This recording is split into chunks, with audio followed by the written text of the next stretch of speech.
Where is the political conservative movement at in Canada these days, and where is it headed? Some say it's become much more liberal in nature, especially on social issues, free speech, COVID restrictions, and climate change.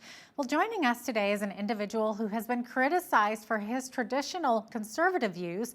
Derek Sloan is the MP for Hastings, Lennox, and Addington in Eastern Ontario. He joins us today. Thank you for joining us today, Derek. Appreciate having you on.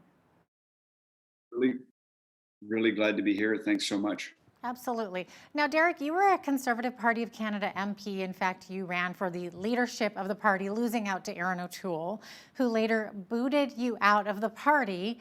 So some say the reason for that was because your right-wing views were clashing with the leader heading more toward the middle of the political spectrum. That's what they're kind of saying. So where do you see the CPC headed these days?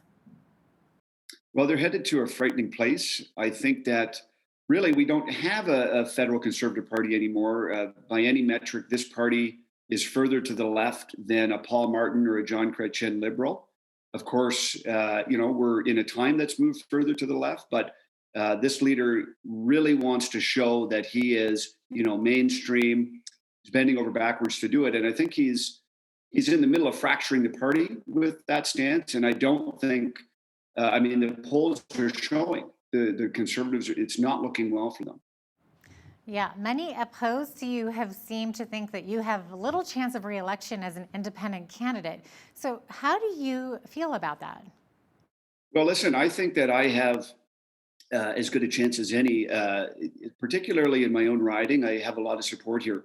But, Canadians are looking for something new. And there's, four parties at the federal level who are basically fighting for the same territory, but they're leaving a whole bulk of sort of, traditional Canadians, common sense Canadians that don't have any representation. So I think there's absolutely room for someone like myself. And I'm actively working on creating a movement across the country.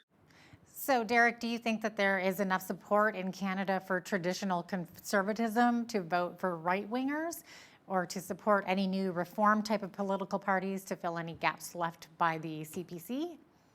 So I think there is. And I don't use the term right wing for myself. I mean, that's a term that other people use. And I really think that our country has become so polarized and so divided that anyone who sort of, believes that, you know, people in our history, like the people who founded this country, we should keep their statues up. The values that have guided us for centuries are good values. Anyone who thinks that is labeled as an extremist or branded as someone who's out in left or right field. It's not the case. I have spoken to thousands of Canadians on the ground. Many Canadians don't like this divisiveness. They want common sense policies that put Canada first and that get our country going again. And they don't like this left-right, baiting and division. Yeah, talk to us a bit about your concerns regarding the way our government leaders have handled the COVID pandemic with hard lockdowns. So, what do you see as being problematic about this? I mean, many Canadians actually agree with the restrictions because they see it as necessary to keep us safe. Yeah, that's a good question. For me, it's very clear that what we've been doing is not based in science, and in fact, it's not helping. There is good arguments to be made for helping people who are more vulnerable to COVID than others, but the idea that we should shut down the entire economy over and over and over again is suicidal. And there are so many different treatments for COVID that are showing great promise that are being used in other areas that our government is refusing to look at. They've done almost everything wrong with respect to dealing with COVID-19, and they're not willing to apologize for it. But I believe as time goes on, every week that goes by, Canadians are opening up to looking at new things and seeing how things are done elsewhere. And I believe there's going to be a huge price to pay for the way politicians have handled this. Now, Derek, you also have big concerns about vaccine safety, especially when it comes to children and youth. So statistics do seem to indicate that the younger generation is at a far lesser health risk to COVID as compared to seniors. Yet most government health organizations are recommending vaccines for youth. Well, not even the World Health Organization is recommending vaccines for youth right now, which is telling. And I'm not a fan of the World Health Organization, but if even they are not recommending it, you wonder why our government is. I just did a press conference a week and a half ago.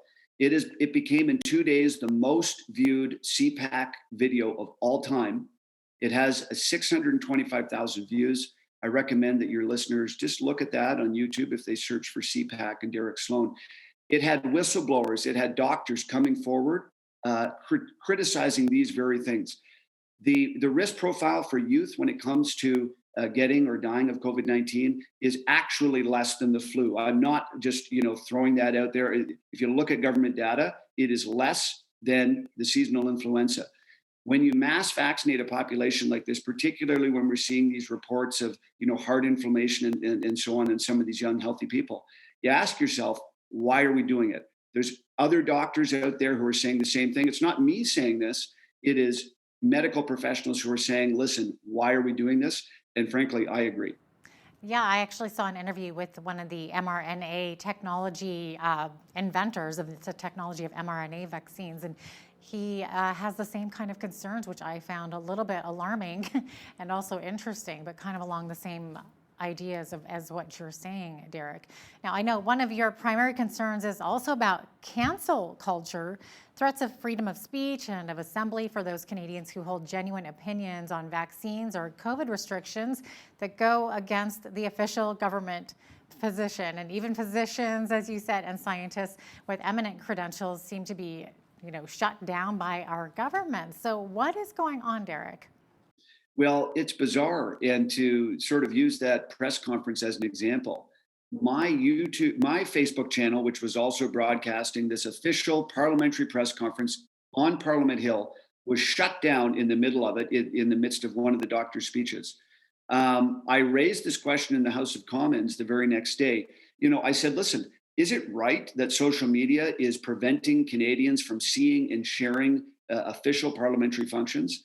This is where we're at. And there's other examples that have happened in the United States where a YouTube or one of these things is blocking an official government function. It is the next level of censorship. It's entirely frightening. We've seen the Liberals bring in a few other bills that would make internet censorship basically kind of mandated by law. It is so frightening. It's hard to even grasp, and a lot of Canadians don't even know about it. Hmm. Now, what about freedom of religion? Do you think it's being eroded by the federal government? And if so, why? Yeah, so that's a really good question. So yes, it is. I mean, we're moving into a time where if you don't have the right ideology, if you don't have the right beliefs, your life can be under attack, whether online or other places. You'll have people looking for you to be fired if you say the wrong things. So we do live in that climate. That counts for everybody, but particularly people who hold traditional religious beliefs. We saw the bill C6 pass recently, which basically in any application, in a true application, would make illegal people teaching traditional values and sexuality in any real way, right? I mean, there may be a way to skirt under the radar, but there's many other things I could say on that bill. But it is true that freedom of religion is under attack. We've seen, in BC, for example, churches were shut for months at a time where you could hold an AA meeting at a church, but not a church service. I mean, these are the kinds of things, the weird COVID rules we're seeing across the country that don't make any sense. And the church, by and large, there's many Christians are standing up against it, but a lot of people are just going with the flow, and it's troubling. Yeah. Now, Derek, it looks like we're likely going to be having a federal election in the near future. So, what would you like to see happen? And what do you realistically expect will happen with this? Well, I firmly believe, and call me a dreamer if you wish, but I firmly believe that God is opening a door right now to new options in Canada. And I would just ask your viewers to watch and pray for them. And if a door opens, by all means, walk through it.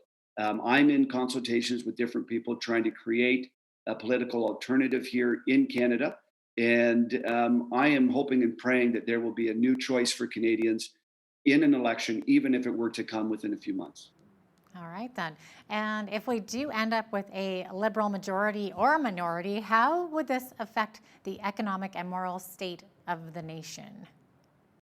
Well, it would be catastrophic. And the last 5, 6 years, 5.5 years here of Liberal government have been very poor for the nation, both morally and economically. They've bought into various ideologies like climate catastrophism and other types of things that, taken to their extreme end, would bankrupt this country.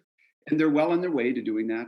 But I would say to Canadians, take hope, um, pray for deliverance. And I truly believe that God is going to open doors leading into this next election. And we won't have to go through with that. But you're right. If we were to have another majority or minority, I believe we would see 4 more years of decline and division in this country. Interesting. Thanks so much for being with us, Derek. Derek Sloan is the MP for Hastings, Lennox, and Addington in Eastern Ontario. Appreciate having you on today. Glad to be here. Thank you so much.